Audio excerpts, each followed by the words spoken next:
Inshallah and Chikodinaka. No tension, guys. We're here. Good morning. Welcome to Kakaaki Social. This is a segment of the show where we spotlight the issues that shape conversations in the Nigerian social media. I am Ohimai Amaize. We start off with the ancient city of Benin again this morning. Last week, Friday, we brought you the issue of the Benin blackout. For 16 days running at about that time, there had been power blackout in the city of Benin. And of course, up till this moment, that issue is still on. We go to the social media now where that issue has dominated conversations in the Benin space. BEDC responsible for retail distribution of electricity in Delta, Edo Ekiti, and Ondo states with geographical coverage of 55,770 square kilometers.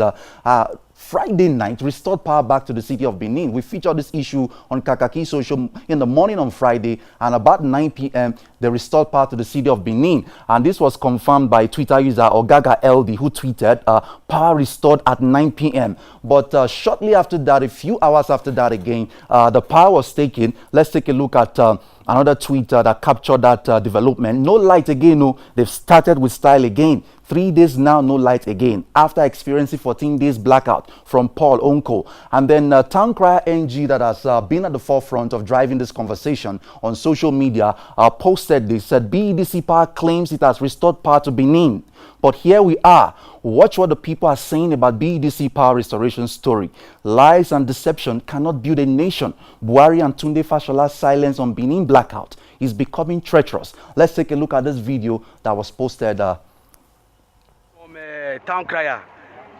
We just say they say BEDC don't restore power for Benin. Now why we come to here, if not true or if not be so, I take B. Now lie, they don't restore any light. Yesterday around 9 o'clock, now they bring us. That is yesterday now around 9 o'clock till now. We don't get light again now. Since 9 p.m. Friday night, there's not been power again.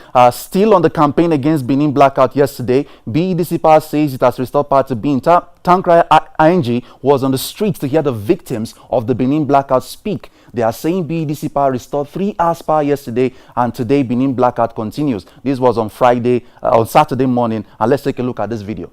We heard the Benin Electricity Distribution Company has restored power to Benin.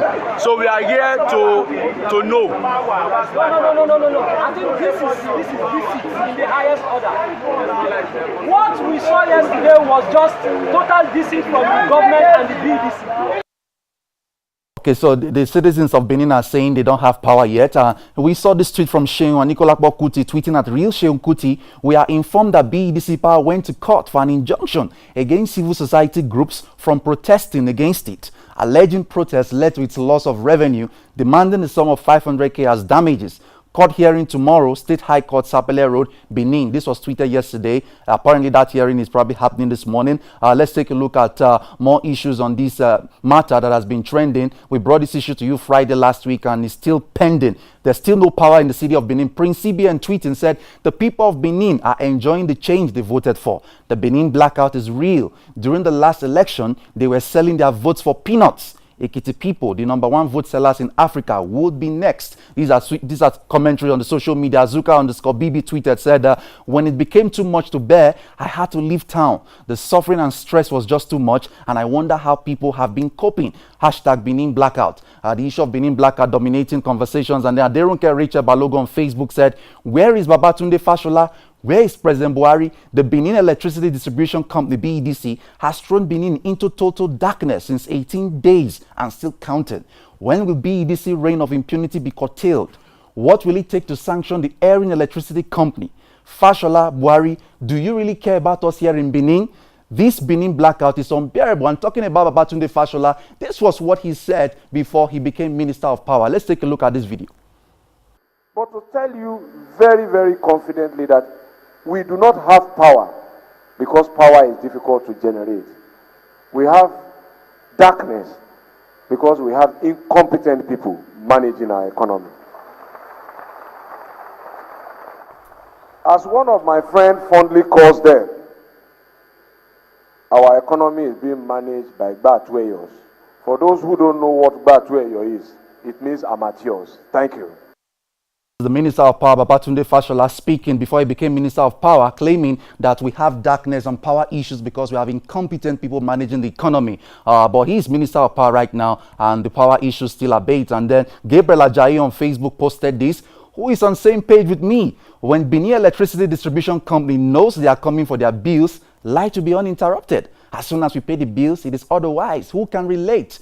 This seems to be even beyond Benin, seems to be the experience of a lot of Nigerians.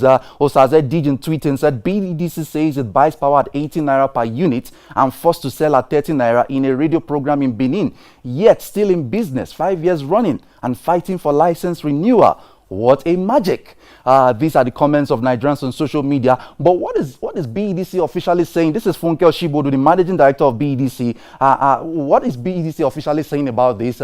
They've come out to say yesterday. Let's take a look at a report yesterday that tells us about how BEDC is responding to this matter. BEDC blames power outage in Benin on cable explosion. Vanguard filed this report. Let's take a look at excerpt from this report. The management of Benin Electricity Distribution Company, BEDC, on Friday blamed power outage in parts of Benin City, Edo, on cable explosion. It said that the cable owned by Transmission Company of Nigeria, TCN, exploded at Hinovo Power Plant in Hunwode local government area of the state on October 8th. This is what the BEDC is officially saying. But on this tweet from Jude Feromi, we saw this post. An Edo resident has a message for you guys at BEDC. And going through your TL and seeing the various kinds of apologies, almost everyone, it's safe to infer that he is right.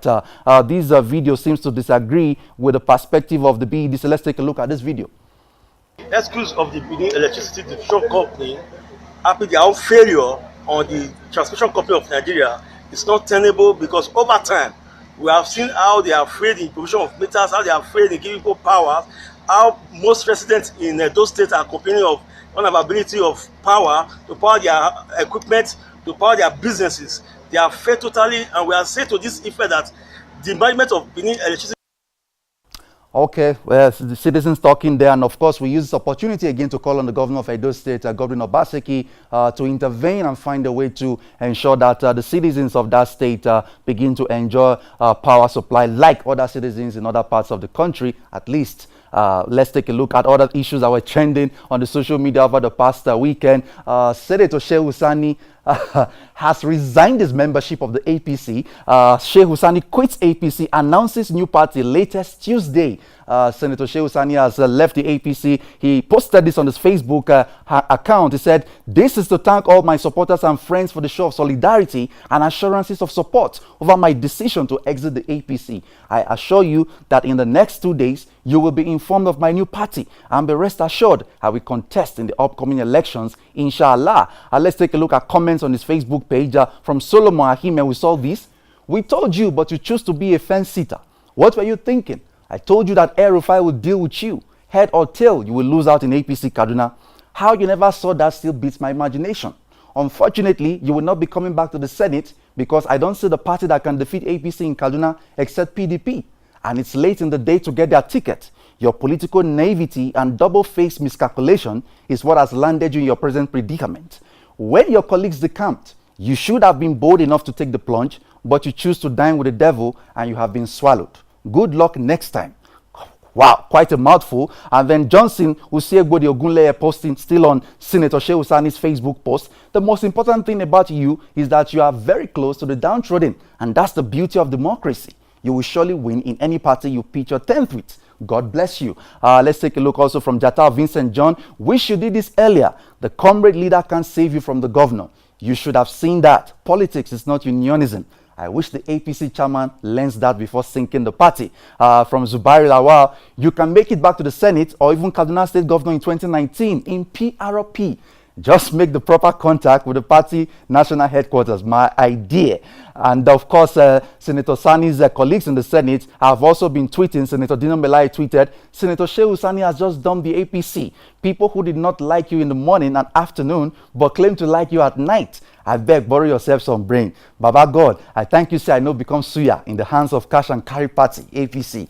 Aboki, accept my condolence. Oh, my home." And from Venwere Bruce, dear Sheikh Husani, they never intended to give you their ticket. They played you right from Aso Rock. The game was to give you the impression you had an automatic ticket in order to keep you in the APC till it was too late to substitute names at INEC Nigeria. And of course, from Rena Mokri, this is a picture of Governor of Kaduna State, Nasir El-Rufai, kicking at something. Nasir El-Rufai kicking Senator Shehu Sani out of the APC after they have finished using him.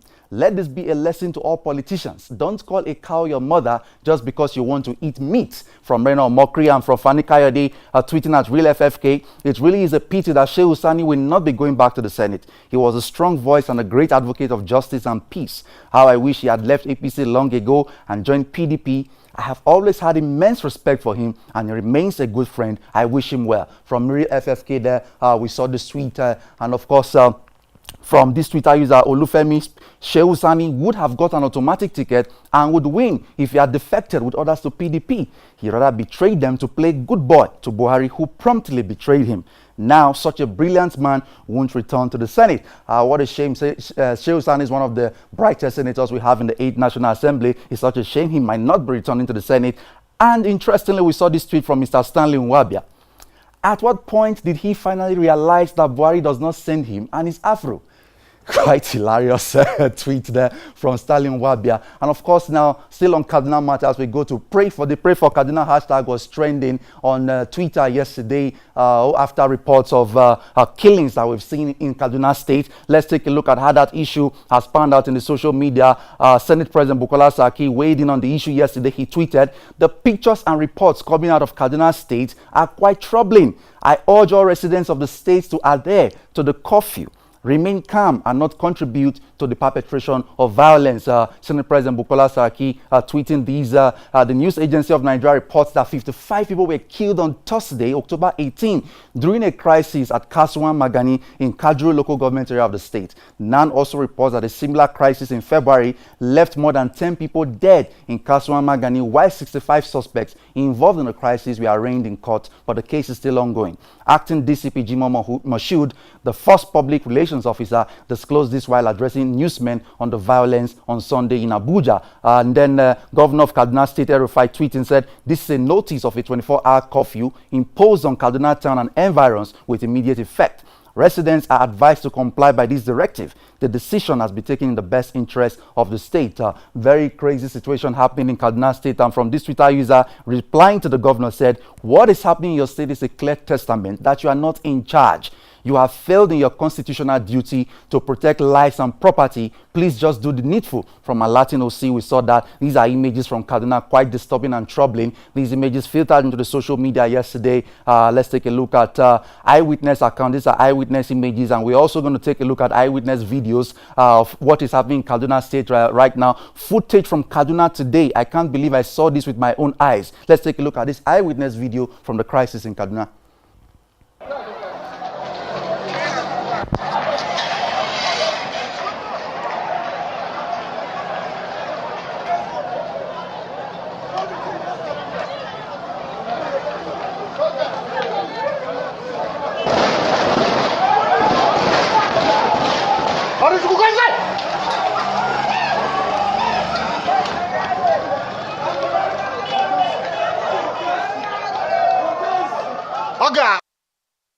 Chaos and tension in Abuja. My Kaduna is bleeding.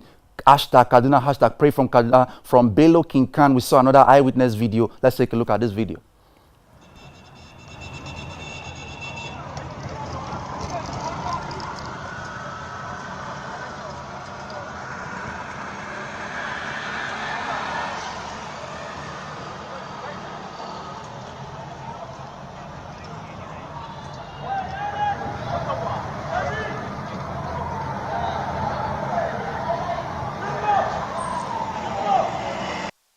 A lot of chaos there. And from Son of Mercy tweeting, "Your Excellency, please, we are writing exams tomorrow. Have mercy on us, Kaduna Polytechnic." And then we saw a response to that. "This is about life and death we are talking about here, and you're talking of exams. Does the dead write exams? If you don't write it tomorrow, won't you write it another day?"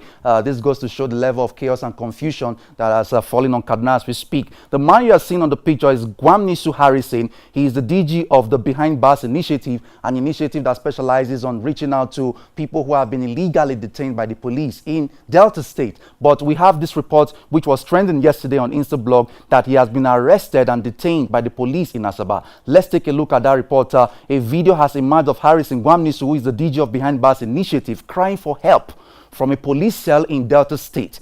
According to reports, the human rights activist had gone to bail a suspect at C Division Head Bridge, Asaba, when the DPO SP Ayo allegedly detained him. It was gathered that he did that because a report by Gwamnisu was the reason why he was transferred from Warri to Asaba. Gwamnisu, a Mandela Washington Fellow, is popular in Delta State for always fighting against the ills in prisons and police excesses. Let's take a look at that video, courtesy of Instablog. Don't worry. Don't worry. Please call Barrister Dele. Call Barrister Dele. I have his number. Give me, let me call you. Call the CP's office. Call the CP's office. Please, oh, somebody's videoing this thing, oh. Somebody's videoing. Let me call Barrister Dele. Somebody should video this thing. Hey, you're beating him. You're beating him, man. You're beating him. Continue. No, I'm showing it.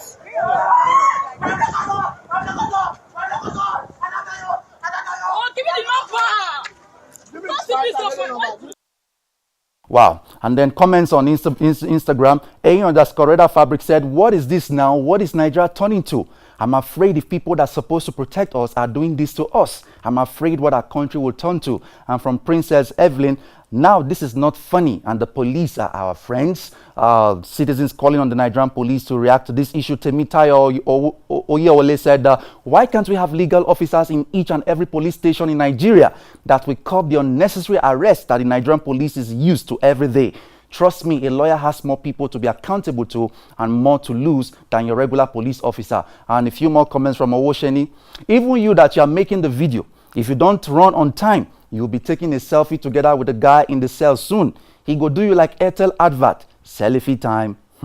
Official_Queen Mother posting said, this guy did a viral story on some sick and emaciated inmates who were awaiting trial some time ago.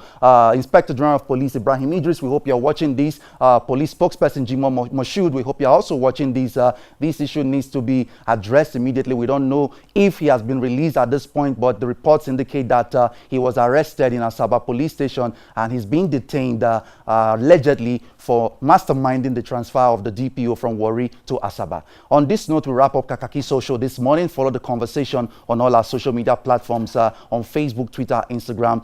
Subscribe to our YouTube channel at Kakaaki Social. I am Ohimai Amaize, handing you over right back now to Chikodi and Shola as the conversation continues with the political desk.